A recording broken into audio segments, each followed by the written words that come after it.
The story of the door that shouldn't open. In the quiet town of Umura, there was a house nobody spoke about after sunset. It stood at the end of a narrow road, its paint long peeled away, its windows like blind eyes. But the most unsettling thing wasn't the broken roof or the dying garden. It was the door at the end of the hallway. The house had belonged to an old watchmaker named Elias. He lived alone. People said he could fix any clock except the one in his own home. Every night at exactly 3:17 a.m., a heavy thud echoed from inside his house. After Elias disappeared, the police searched the place. They found nothing unusual except one door. It was thick, wooden, reinforced with iron bands. No handle on the outside.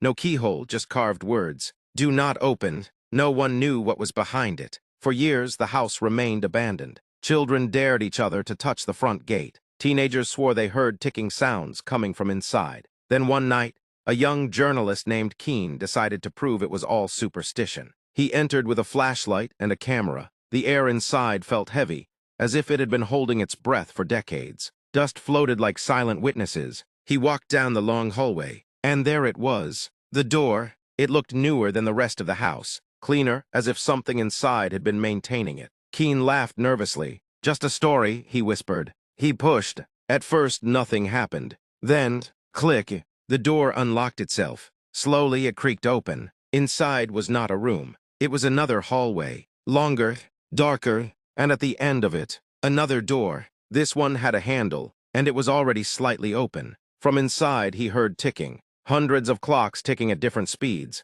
Tick, tick, tick. Keen stepped inside. The first door slammed shut behind him. The hallway stretched farther than it should have, impossibly far. The walls were covered with clocks. Old clocks, new clocks, broken clocks. All ticking, all showing different times. Except one. At the center of the wall was a single clock that showed 3:17 a.m. It wasn't ticking. It was waiting. As Keen stepped closer, the clock's glass reflected his face. But the reflection was older. Much older. Gray hair, hollow eyes. And behind his reflection, the second door slowly closed. Tick. The clock began to move. 3:17, 3:18. Suddenly, every clock stopped. Silence. And then, knock, knock, knock, from the other side of the first door, as if someone new had just entered the house. The next morning, the house looked empty again. Except now, the first door had a handle, and carved beneath the warning were new words. He opened it, and every night at 3:17 a.m.,